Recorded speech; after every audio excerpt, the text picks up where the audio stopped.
Hi hello నమస్తే, నేను కృష్ణాంజనేయ.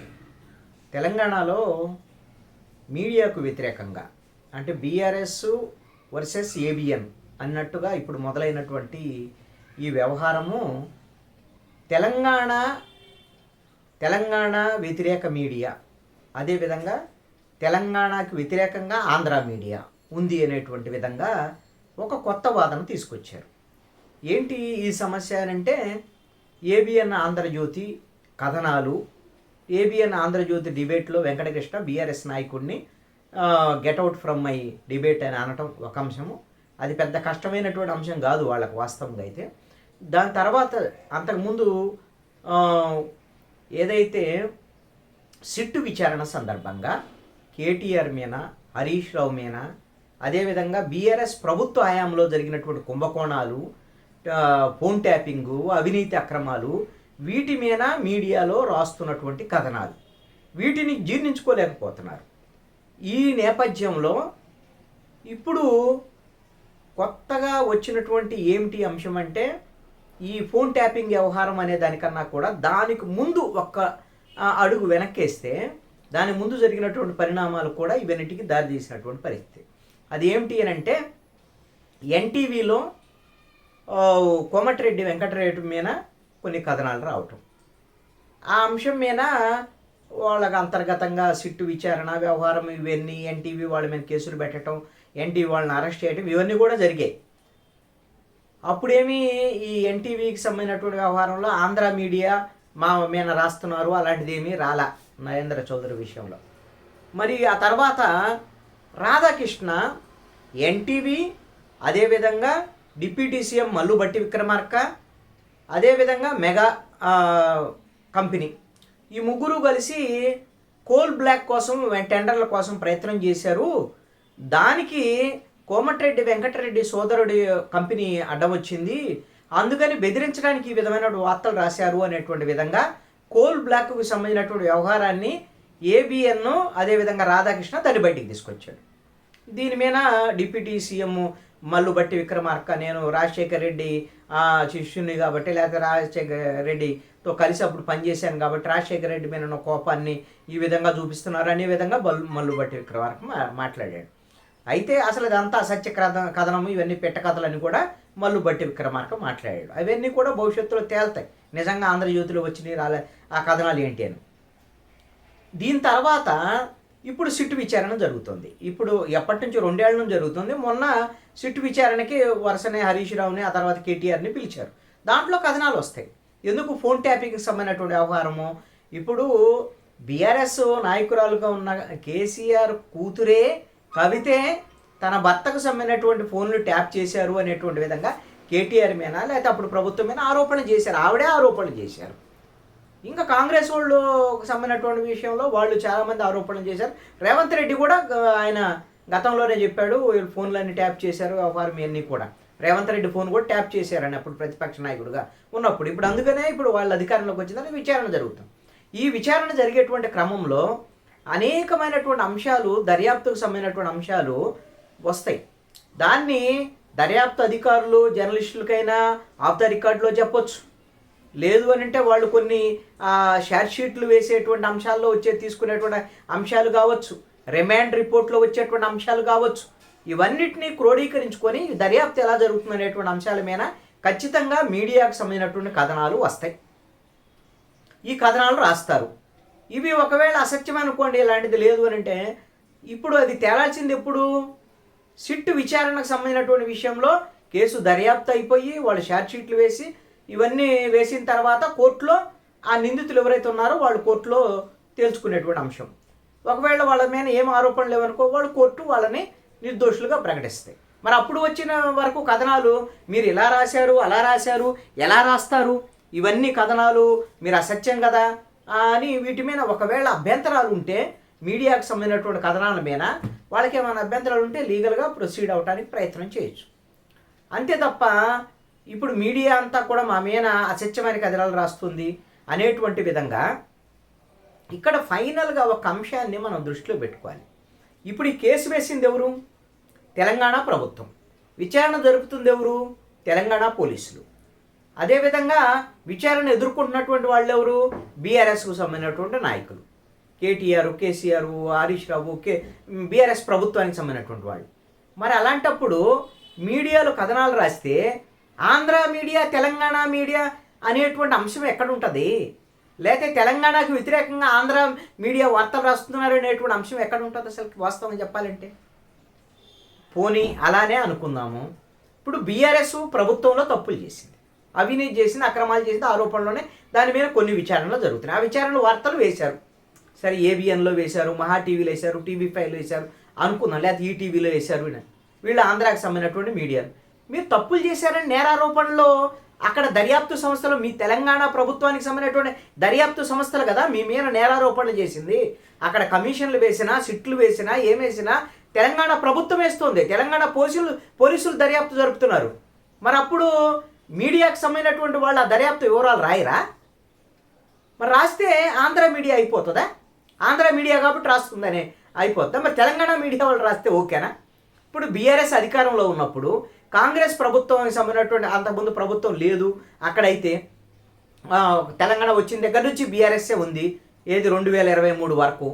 మరి 2023 వరకు జరుగుతున్నటువంటి పరిణామాల మీద, బీజేపీ మీద కానీ, లేకపోతే రేవంత్ రెడ్డి మీద కానీ, కాంగ్రెస్ మీద కానీ, ఇప్పుడు టీ న్యూస్ కానీ, లేకపోతే నమస్తే తెలంగాణ కానీ, టీఆర్ఎస్కు సంబంధించినటువంటి మీడియా ఎన్ని కథనాలు రాసి ఉండొచ్చు? మీరు ఆ రోజున కక్షపూరితంగా రాశారని అనుకోవాలా? ఇప్పటికీ అనేకమైన మీ రాజకీయ ప్రత్యర్థుల మీద అనేకమైన కథనాలు వేస్తున్నారు కదా, అది కూడా మరి మీరు కక్షపూరితంగానే వేస్తున్నారని అనుకోవాలా? మీరు మీడియాలో ఉన్నారు కదా. పోనీ ఇప్పుడు ఆంధ్ర తెలంగాణకు సంబంధించినటువంటి అంశం, బీఆర్ఎస్ ప్రభుత్వంలో ఉన్నప్పుడు బీఆర్ఎస్ సంబంధించిన నాయకులు తప్పులు చేశారు, అవినీతి చేశారు, కుంభకోణాలు చేశారు, ఫోన్ ట్యాపింగ్లు చేశారని తెలంగాణ వాళ్ళు అంటున్నారు, మీ ఇంట్లో వాళ్ళు అంటున్నారు, కవితతో సహా అందరూ అంటున్నప్పుడు ఆ విధమైనటువంటి నిగ్గుదేల్చాల్సింది సిట్టు దర్యాప్తు చేస్తుంది. మీరు అడుగుతున్నారు, మీరు 2 ఏళ్ళు అయింది దర్యాప్తు, మీరు కోర్టుకు వెళ్ళండి, మమ్మల్ని అవమానపరుస్తున్నారు, పిలిచి విచారించి దీన్ని త్వరితగతిని తేల్చడానికి కోర్టుకు వెళ్ళండి. కోర్టులో ఇప్పుడు సిట్టు విచారణ చేసినంతసేపు ఆటోమేటిక్గా మీడియా వాళ్ళు రాస్తారు. అయితే ఇక్కడ చాలా కీలకమైనటువంటి అంశం ఏంటి అని అంటే, బీఆర్ఎస్ ప్రభుత్వం గతంలో ఉంది, వాళ్ళు అధికారంలో ఉన్నప్పుడు తప్పులు చేశారు, అవినీతి చేశారని నేరారోపణలు ఎదుర్కొంటున్నారు. అలాంటి వాళ్ళ మీద కథనాలు వేస్తే తెలంగాణకు వ్యతిరేకంగా ఆంధ్ర మీడియా కథనాలు వేసినట్ట. ఏంటి అసలు ఈ ప్రచారం? అసలు తెలంగాణ అంటే బీఆర్ఎస్ తప్పులను ప్రశ్నిస్తే తెలంగాణకు వ్యతిరేకమా? బీఆర్ఎస్ కుంభకోణాలు ప్రశ్నిస్తే తెలంగాణకు వ్యతిరేకమా? బీఆర్ఎస్ ఫోన్ ట్యాపింగ్ పాల్పడింది అప్పుడు ప్రభుత్వంలో ఉన్నప్పుడు అని మీడియాలో వేస్తే తెలంగాణకు వ్యతిరేకమా? అంటే బీఆర్ఎస్ని ప్రశ్నిస్తే బీఆర్ఎస్కు వ్యతిరేకం అంటే తెలంగాణకు వ్యతిరేకమా? అంటే తెలంగాణ బీఆర్ఎస్ అంత ఒకటేనా? బీఆర్ఎస్ఏ తెలంగాణనా? ఏంటి అసలు ఇది? బీఆర్ఎస్ఏ తెలంగాణ అయితే 2023 ఎన్నికల్లో ఘోరంగా ఎందుకు ఓడిపోయింది బీఆర్ఎస్? 2024 లోక్సభ ఎన్నికల్లో 0 సీట్లు ఎందుకు వచ్చాయి బీఆర్ఎస్కి? తెలంగాణనే బీఆర్ఎస్ అయితే బీఆర్ఎస్ ప్రజలు తిరస్కరించారు బీఆర్ఎస్ని. ఎందుకు? మీరు అవినీతికి పాల్పడ్డారని, అక్రమాలకు పాల్పడ్డారని, ఒక్క కుటుంబాన్ని ఆస్తులు పెంచుకోవడానికి ప్రయత్నం జరుగుతుందని, వాళ్ళ కుటుంబంలో మంత్రి పదవులు, వాళ్ళ కుటుంబంలో హోదాలు ఇవన్నీ వస్తున్నాయి తప్ప అక్కడ ఉండేటువంటి ఏదైతే తెలంగాణ కోసం కొట్లాడినటువంటి ప్రజలు ఉన్నారో, నీళ్లు, నిధులు, నియామకాలు జరగలేదు, ఉద్యోగాలు రాలేదని తిరుగుబాటు చేశారు యువత. అందుకు బీఆర్ఎస్కు వ్యతిరేకంగా ఓట్లు వేశారు. మీకు ఉద్యోగాలు వచ్చినాయి తప్ప మీ కుటుంబంలో తెలంగాణ ప్రజలకు రాలేదు, తెలంగాణ యువతకు రాలేదని మీకు వ్యతిరేకంగా ఓట్లు వేశారు. ఇక నీళ్లకు సంబంధించినటువంటి మీరు నీళ్ల పేరుతో, కాళేశ్వరము, మిగతా వీటి పేరుతో కుంభకోణాలు చేశారని తెలంగాణ ప్రజలు నమ్మారు. అందుకనే మీకు బీఆర్ఎస్కు వ్యతిరేకంగా ఓట్లు వేశారు. ఇక నిధులకు సంబంధించినటువంటి అంశం, తెలంగాణ విడిపోయినప్పుడు మిగులు బడ్జెట్తో ఉన్నటువంటి తెలంగాణ అప్పుల పాలు ఎందుకు అయింది? అందుకు బీఆర్ఎస్ని తిరస్కరించారు తెలంగాణ ప్రజలు. మరి ఇప్పుడు బీఆర్ఎస్ తప్పులను ప్రశ్నిస్తుంటే తెలంగాణకు వ్యతిరేకంగా వీళ్ళందరూ కూడా ఎలా చేస్తున్నారు? బీఆర్ఎస్కి వ్యతిరేకంగా మాట్లాడితే, బీఆర్ఎస్ తప్పును మాట్లాడితే తెలంగాణకు వ్యతిరేకంగా మాట్లాడినట్టు కాదు. ఈ అంశాన్ని, ఇలాంటి వాదనల్ని మీరు ఏదో ఇది చేయాలనేటువంటి విధంగా ఒక ప్రయత్నం జరిగితే బహుశా తెలంగాణ ప్రజలైతే అంత అమాయకులు కాదు అనేటువంటి విషయాన్ని మనం గమనించాలి. ఇక రెండవది ఆంధ్ర మీడియా అంటే ఆంధ్ర మీడియా అని ఇప్పుడు ఉండేది వాళ్ళు తెలంగాణలో. నాకు తెలిసి అయితే ఏబిఎన్, ఆంధ్రజ్యోతి అని ఉన్నందుకు ఆంధ్ర మీడియా అయిపోయిందా? ఉమ్మడి ఆంధ్రప్రదేశ్లోనే తెలంగాణ కూడా ఉంది. 3 జిల్లాలు ఉన్నాయి ఆ రోజున. ఆంధ్రప్రభ, ఆంధ్రజ్యోతి, ఆంధ్రపత్రిక ఇవన్నీ ఆంధ్రప్రదేశ్ అనేటువంటి ఉమ్మడి ఆంధ్రప్రదేశ్ దృష్టిలో పెట్టేటువంటియే. మరి అలాంటప్పుడు ఇప్పుడు రాధాకృష్ణ ఎక్కడతను? మీ తెలంగాణ వ్యక్తి కాదా? వెంకటకృష్ణ ఎవరు? మీ తెలంగాణ వ్యక్తి కాదా? తెలంగాణ వాళ్ళు కాదా? ఒకప్పుడు వాళ్ళ పూర్వీకులు అక్కడికి వచ్చి ఉండొచ్చు. ఇప్పుడు ఆ విధంగా అంటే ఇప్పుడు రాధాకృష్ణ, వెంకటకృష్ణనే మీరు ఆంధ్ర వాళ్ళు, ఆంధ్ర మూలాలు ఉన్నటువంటి వాళ్ళు అంటే ఇప్పుడు ఆంధ్ర మీడియా అని అంటున్నారు. రేపు పొద్దున ఆంధ్ర ప్రజలు కూడా మీరు ఎవరైతే ఇక్కడికి వచ్చారో, ఎన్ని సంవత్సరాల నుంచి ఇక్కడ ఉంటున్నారో, వ్యవసాయం చేస్తున్నారో, వ్యాపారాలు చేస్తున్నారో, హైదరాబాద్లో ఉన్నారో, వీళ్ళందరూ వెళ్ళిపోమ్మని ఏమని అంటారేమో తెలియదు. ఏంటి అసలు ఇది? రాష్ట్రాలు మన అందరం భారతీయులు. ఒక రాష్ట్రం వాళ్ళు ఇంకో రాష్ట్రంలో ఉంటారు. అసలు ఒక దేశం వాళ్ళు ఇంకో దేశంలో కూడా పోయి ఉంటారు. ఇప్పుడు తెలంగాణ ప్రాంతానికి సంబంధించినటువంటి వాళ్ళు ఇతర రాష్ట్రాలకు వెళ్ళి ఉద్యోగాలు చేయటం లేదా? ఆడ అనేకమైన జీవనోపాధి కోసం ఉండట్లేదు, ఇతర దేశాలకు వెళ్ళట్లేదా?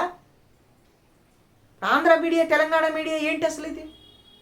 ఇది కేవలము బీఆర్ఎస్కు సంబంధించినటువంటి తప్పులు చేసినటువంటి వాళ్ళని ప్రశ్నిస్తున్నటువంటి నేపథ్యంలో ఈ ఆంధ్ర తెలంగాణ అనేటువంటి అంశాలను తీసుకొచ్చి ఈ పేరుతో ప్రాంతీయ విద్వేషాల ద్వారాగా తమ తప్పులను కప్పిపుచ్చుకునేటువంటి ప్రయత్నం ఈ రోజున బీఆర్ఎస్ నాయకులు చేస్తున్నారు. ఈ విషయం తెలంగాణ ప్రజలు వాళ్ళకి తెలుసు. తెలివైనటువంటి వాళ్ళు అంత ఈజీగా వీళ్ళ మాటలను నమ్మేదానికి అవకాశం లేదు. ఈ విధమైనటువంటి బీఆర్ఎస్ కేటీఆర్ మీద ఏదో కథనాలు వేశారని మహా టీవీకి సంబంధించినటువంటి కార్యాలయం మీద ఏకంగా వెళ్ళి దాడులు చేశారు. ప్రజాస్వామ్యంలో ఆ విధమైనటువంటి దాడులు చేసేదానికి మీకు ఎవరిచ్చారు అధికారం? మీరు అధికారంలో ఉన్నారు మొన్నటిదాకా. ఇప్పుడు మళ్ళీ ప్రజలు తిరస్కరించారు. మీరు ప్రజాస్వామ్యంలో ఉన్నారు కదా, ఆ విధంగా దాడులు చేయడానికి మీకు ఎవరు అధికారం ఇచ్చారు? అంటే ఆంధ్ర మీడియా అనేటువంటి పేరుతో ఈ విధంగా వ్యతిరేక ప్రచారం చేయటం, దాడులు చేయటం, మీడియా స్వేచ్ఛను హరించేటువంటి విధంగా వ్యవహరించడం మీ ఇష్టమేనా? వెంకటకృష్ణ డిబేట్ నుంచి బీఆర్ఎస్ నాయకుడిని వెళ్ళమనటం తప్పు. దాన్ని తప్పు అంటే తప్పు అని మీరు కూడా అనొచ్చు. ఆ విధంగా లేకపోతే మేము ఆంధ్రజ్యోతి, ఏబిఎన్ డిబేట్లని మేము వ్యతిరేకిస్తాం, మేము వెళ్ళము, మేము బహిష్కరిస్తాము అని మీ ఛానల్ నుంచి వెళ్ళకండి. లేదంటే ప్రజాస్వామ్యయుతంగా నిరసన తెలియజేయచ్చు. లేదంటేనేమో మీరు కోర్టులను కూడా ఆశ్రయించవచ్చు. మీ మీద కథనాలు వచ్చిన దాని మీద, సిట్టుకు సంబంధించినటువంటి దాని మీద కూడా మీరు కోర్టులను ఆశ్రయించవచ్చు, ప్రజాస్వామ్యయుతంగా నిరసనలు తెలియజేయచ్చు. కానీ ఆంధ్ర తెలంగాణ, ఆంధ్ర మీడియా అనేటువంటి పేరుతో ఈ రోజున ప్రాంతీయ విద్వేషాలు రెచ్చగొట్టేటువంటి విధంగా బీఆర్ఎస్ నాయకులు, బీఆర్ఎస్ చేస్తున్నటువంటి కుట్రల్ని తెలంగాణ ప్రజలు గమనించాలి. రెండోది ఏంటంటే బీఆర్ఎస్ ప్రజల నుంచి తిరస్కరణ గురైంది కాబట్టి ఇప్పుడు బీఆర్ఎస్ ఏంటి అంటే ఇప్పుడు ఆంధ్ర పేరుతో, ఆంధ్ర మీడియా పేరుతో ఈ వ్యతిరేకమైనటువంటి అంశాలను మాట్లాడటం ద్వారాగా ఇది తెలంగాణ ప్రజలకి దగ్గర అవ్వాలి. ఈ రెండు ప్రాంతీయ విద్వేషాలను రెచ్చగొట్టేటువంటి దాని ద్వారాగా తెలంగాణ ప్రజలకి దగ్గర. ఇప్పుడు ఆల్రెడీ వాళ్ళు పరువు కోల్పోయారు, ప్రతిష్ట కోల్పోయారు, అధికారాన్ని కూడా కోల్పోయింది బీఆర్ఎస్. ఇప్పుడు మళ్ళీ వాళ్ళ దగ్గరికి చేరాలి ఈ విధమైనటువంటి మళ్ళీ ప్రాంతీయ విద్వేషాల పేరుతో అని చూస్తోంది. ఇది మంచిది కాదు. రెండు రాష్ట్రాల మధ్య, రెండు రాష్ట్రాలకు సంబంధించినటువంటి ప్రజలు చాలా అన్నదమ్ముల్లాగా శాంతియుత వాతావరణంలో జీవిస్తున్నటువంటి పరిస్థితి ఉంది. ఈ వాతావరణాన్ని చెడగొట్టేటువంటి వాళ్ళ మాటలు నమ్మొద్దు అనేటువంటిది నా సూచన.